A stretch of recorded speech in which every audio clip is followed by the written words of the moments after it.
فتكون لهم قلوب يعقلون بها أو آذان يسمعون بها فإنها لا تعمى الأبصار ولكن تعمى القلوب التي في الصدور. دوستو آپ لفظی ترجمہ سنیں. اللہ رب العزت جس پر کھولتا ہے حقیقت نظر آئے گی کہ یہ اس وقت کے حالات کے لیے واضح سبق ہے. افلم یسیروا فی الارض، یہ لوگ زمین میں چلتی پھرتی نہیں ہیں، دیکھتی نہیں ہیں، کہیں کنویں میں بند تو نہیں ہے. اللہ نے ان کو عقل بھی دی، آنکھیں بھی دی، کان بھی دی ہے، سمجھ بھی دی ہے، مشاہدہ بھی ہو رہا ہے. اس کے باوجود فرمایا فَتَكُونَ لَهُمْ قُلُوبٌ يَعْقِلُونَ بِهَا، تو ان کی عقل ہوتی اور عقل کے ذریعے کچھ سمجھتے. اور آذان يَسْمَعُونَ بِهَا، کان ہوتے اور کانوں کے ذریعے سنتے. جو طریقہ کار اختیار کیا جا رہا ہے اور جس چیز کی آواز بلند کی جا رہی ہے، اس کا مطلب تو یہ ہے کہ نہ ان کی عقل ہے، نہ ان کے کان ہیں، یہ سن نہیں سکتے، ان کی آنکھیں یہ دیکھ نہیں پا رہے ہیں. لیکن ہے تو صحیح، نظر تو آ رہا ہے، ان کی آنکھیں بھی ہے، دل بھی ہے اور کان بھی ہے، سن بھی رہے ہیں. فرمایا فَإِنَّهَا لَا تَعْمَى الْأَبْصَارُ، ظاہری آنکھیں اندھے نہیں ہیں، نظر آ رہا ہے ان کو، لیکن وَلَكِنْ تَعْمَى الْقُلُوبُ الَّتِي فِي الصُّدُورِ، سینوں میں جو دل ہے، دل کے آنکھیں ان کے اندھی ہیں، دل کے آنکھوں سے نہیں نظر آ رہا. اللہ رب العزت جب ناراض ہو جاتے ہیں، سیدھی سی بات ہے، علماء بتاتے ہیں اللہ جب ناراض ہو جاتے ہیں عقل چھین لیتے ہیں.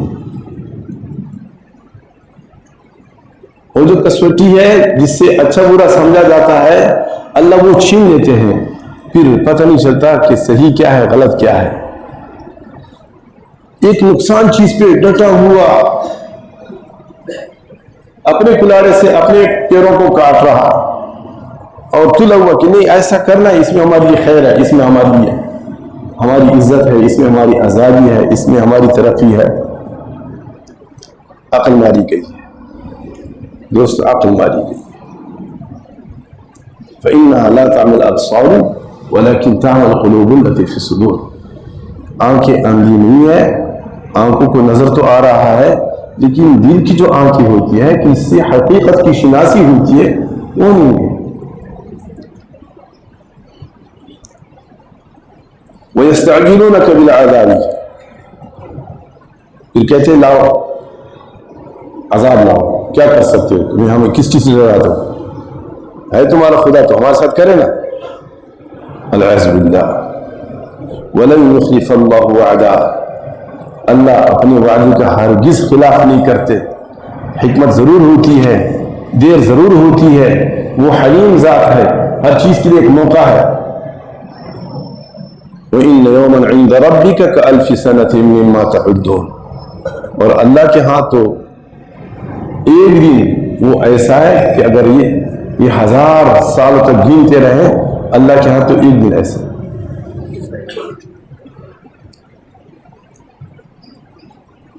دوستو جب اللہ ناراض ہو جاتے ہیں تو عقل چھین لیتے ہیں. ایک فطرت ہے، فطرت، یہ فطرت ہے کہ کھائیں گے پیئیں گے تو نکلے گا بھی،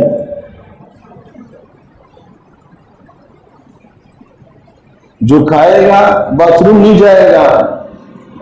تو فطرت کا مقابلہ کر رہے ہیں. کتنی دیر تک ڈٹے رہ سکتے ہیں؟ پیے گا اور پیشاب کا راستہ بند کرے گا، مجھے پیشاب نہیں کرنا. یہ فطرت کا مقابلہ ہے. اللہ تبارک و تعالیٰ نے مرد کو مرد پیدا کیا ہے، عورت کو عورت پیدا کیا.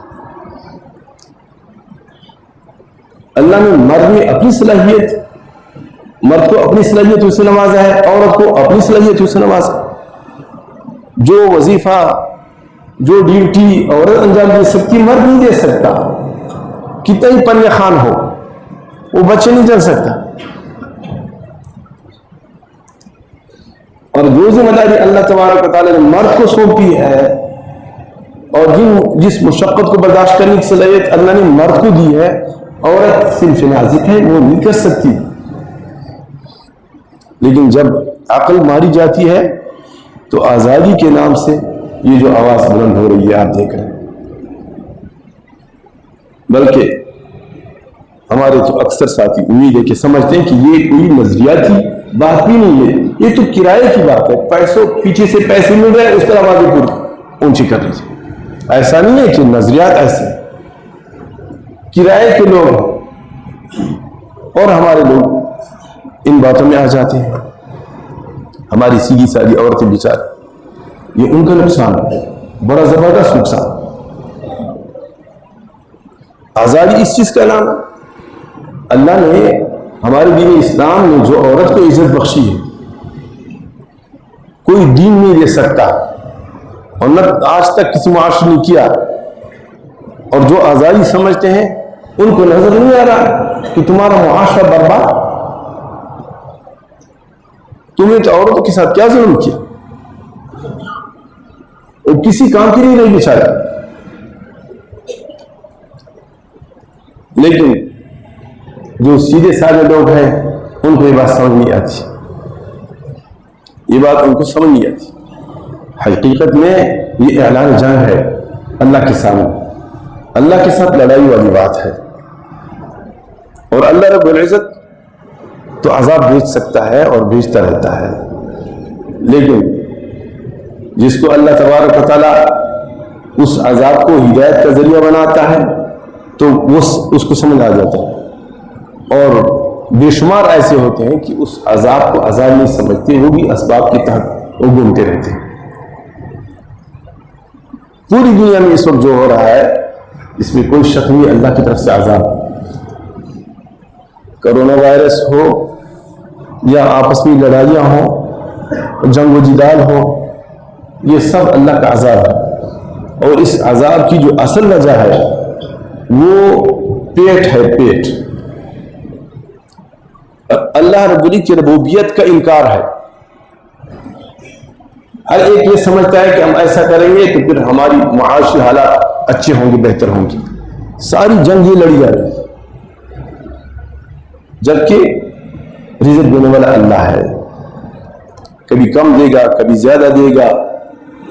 جس کو ایمان ہے وہ کم میں بھی خوش ہے، اور جب زیادہ ہوتا ہے تو زیادہ میں شکر گزار ہے. اور جس کو ایمان نہیں ہے اس کی نظر اسباب پر ہوتی ہے کہ اگر ایسا ہم کریں گے تو ایسا ہوگا، ایسا کریں گے تو ایسا ہوگا. قرآن مجید ہماری ہدایت اللہ نے فرما دیا ہے الرجال قوامون علی النساء. اللہ تبارک و تعالیٰ نے مردوں کو عورتوں پر فوقیت دی ہے، یہ اللہ کا فیصلہ ہے. آپ معاملہ الٹا کریں گے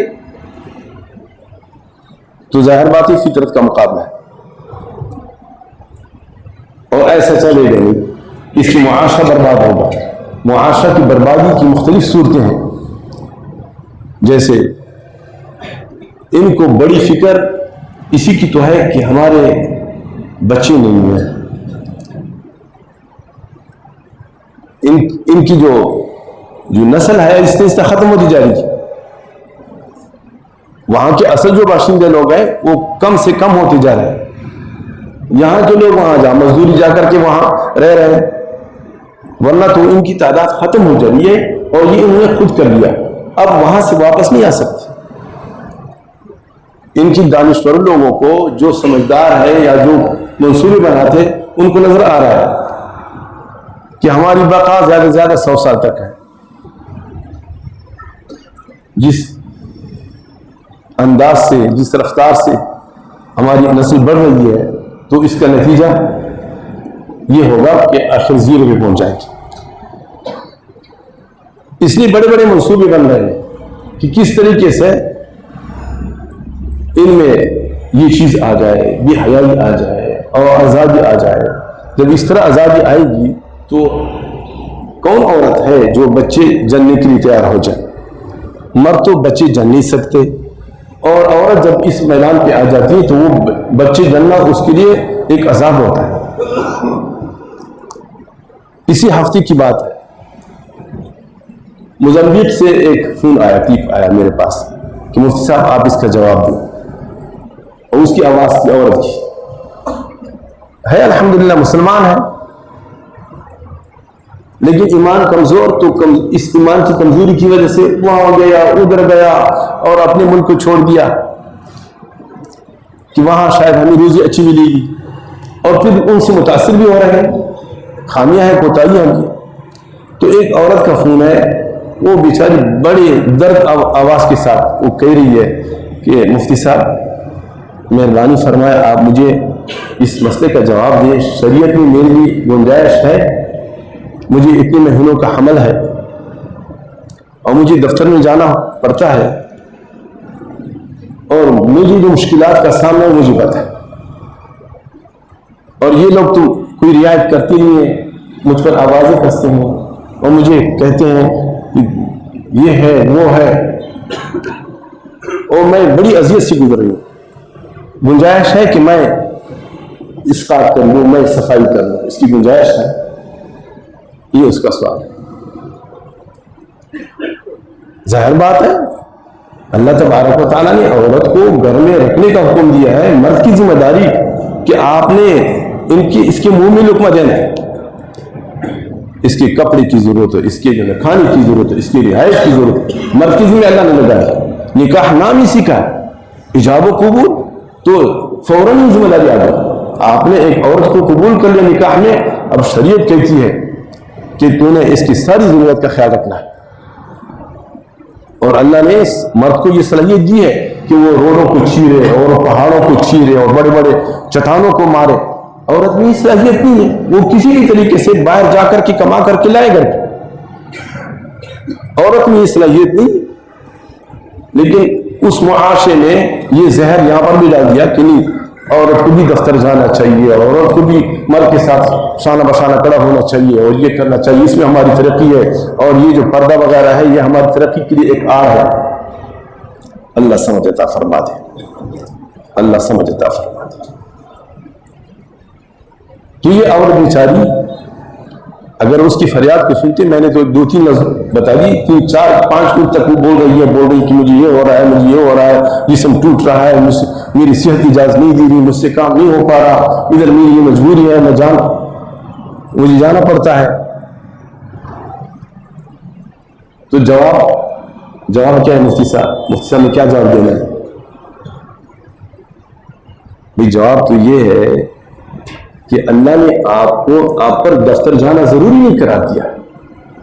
آپ کا شوہر ہے، شوہر نہیں تو بھائی ہے، والد ہے، ولی کی ذمہ داری ہے۔ پہلے تو آپ وہ مجبوری بتا دیں کہ کون سی مجبوری تھی کہ جس کی وجہ سے آپ کو دفتر جانا پڑتا ہے۔ اللہ نے تو عورت کو گھر میں رہنے کا حکم دیا ہے، نوکری کی اجازت ہی نہیں دی ہے، الا ماشاءاللہ ہے بعض صورتوں میں ہے اجازت، ایسا بھی نہیں ہے، لیکن عام حالت میں ایک شادی شدہ عورت، اس کا شوہر ہو، اس کے بیٹے ہوں، اس کا بھائی ہو، اس کا والد ہو، اور پھر بھی وہ دفتر جائے۔ میں نے کہا پہلے اس بات کا جواب دے دیں آپ کہ آپ کو مجبوری کون سی ہے جس کی وجہ سے آپ نے نوکری اختیار کی ہے اور آپ کو مردوں کے سامنے جانا پڑتا ہے۔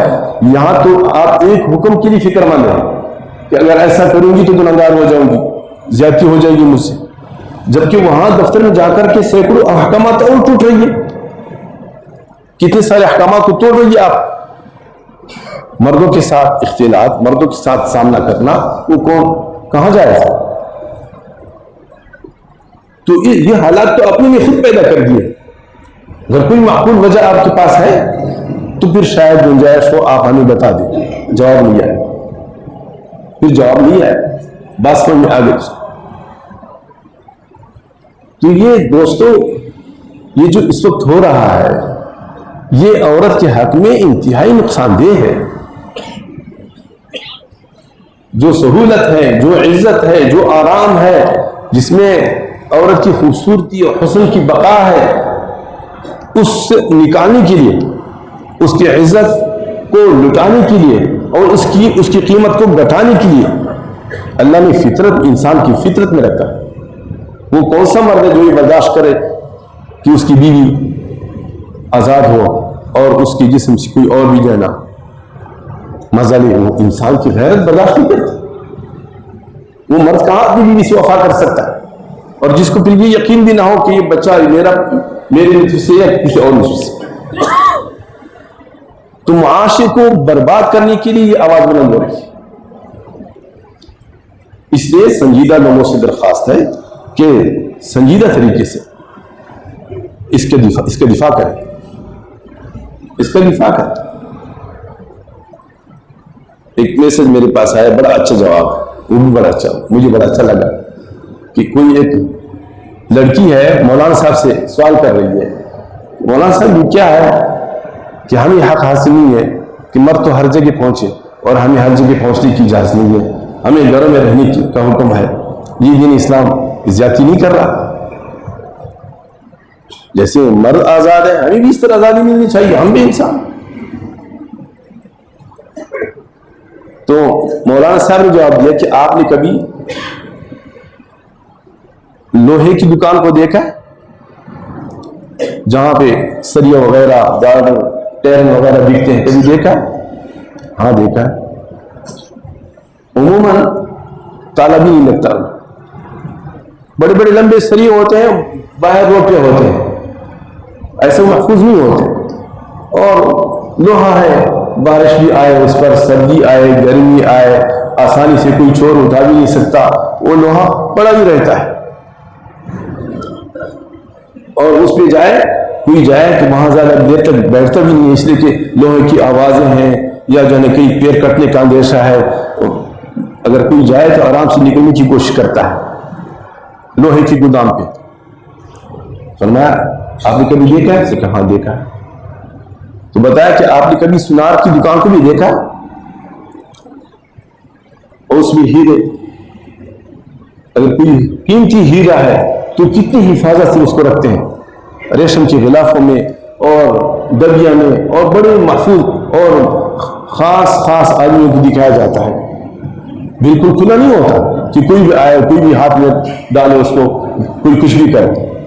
فرمایا فرق یہ ہے، لوہا مرد ہے وہ سب کچھ برداشت کر سکتا ہے، اور عورت وہ ہیرا ہے، اگر اس کو ہر کوئی ہاتھ لگائے، اس پر خراش آ جائے تو اس کی قیمت گھٹ جاتی ہے. تو اللہ نے آپ کو عزت دی ہے، اللہ نے آپ کو خوبصورتی دی ہے، اللہ نے آپ کو نزاکت سے نوازا ہے، اس لیے آپ کی حفاظت ہو رہی ہے. اس میں آپ کی کون سی بےعزتی ہے، کون سی زیادتی ہے آپ کے ساتھ؟ اللہ نے بنایا آپ کو ایسا. کیا آپ لوہا بننا چاہتی؟ تو اس کو سمجھ میں آئے. تو اللہ نے عورت کو ایسا بنایا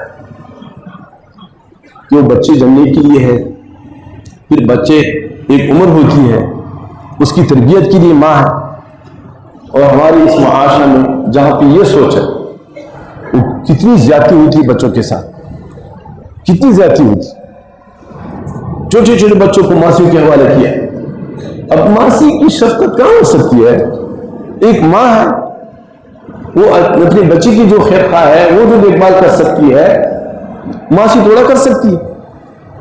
ماسی اگر کرتی ہے خدمت اور شفقت، وہ پیسوں کے لیے کرتی ہے، اور ماں جو کرتی ہے شفقت اور خدمت اور تربیت، وہ دل کی گہرائی سے کرتی ہے، اپنی فطرت کی وجہ سے کرتی ہے. لیکن اگر ایسی آزادی مل جائے عورت کو تو وہ کہاں بچوں کو رکھ سکتی؟ جن لوگوں کو اس سے واسطہ ہے آپ ان سے پوچھیں، میں نے کئی سے سنا ہے، فرماتے ہیں یار اتنا ظلم ہے، کیا بات، بچوں کے ساتھ اتنا ظلم ہے، بچوں کے ساتھ ہے اور ساتھ ساتھ شوہر کے ساتھ بھی ظلم ہے. ادھر سے وہ تکی ہوئی آئی ہوئی ہے دن بھر دفتر میں، ادھر سے وہ تک وہ آیا ہے. اب وہ جو ایک محبت ہوتی ہے، ایک راحت ملتی ہے بیویوں کو آپس میں، تو وہ تو تب مل سکتی ہے شوہر بیچارہ تھکا ہوا آیا ہے، بیوی آرام سے بیٹھی ہے، پہلے سے کوئی تھکن وغیرہ نہیں ہے، وہ خدمت کے لیے پیش ہو، وہ صفائی ستھری کر کے سب کچھ۔ اگر یہ حال ہے کہ ادھر سے وہ آ رہی ہے تھکی ہوئی، ادھر سے یہ تھکا ہوا آ رہا ہے، کہاں ملے گا؟ ایک دوسری کو تسکین کیسے ہو سکتی؟ تو اللہ جب ناراض ہو جاتا ہے تو عقل میں فطور آ جاتا ہے۔ دوستو عقل میں فطور آیا ہوا ہے، عقل میں فطور آ گیا ہے جس کی وجہ سے یہ نعرے لگ رہے ہیں۔ بلکہ مجھے تو یہ نظر آ رہا ہے کہ الحمدللہ ہمارے معاشرے میں دین کی محنت کی وجہ سے اتنا ہے کہ لوہا چمیار اور جو ہے نا سب کو اتنا پتہ ہے کہ یہ غلط ہے، یہ حق ہے اور یہ صحیح ہے، لیکن جو کرتے ہیں وہ پیسے کی وجہ سے کرتے ہیں۔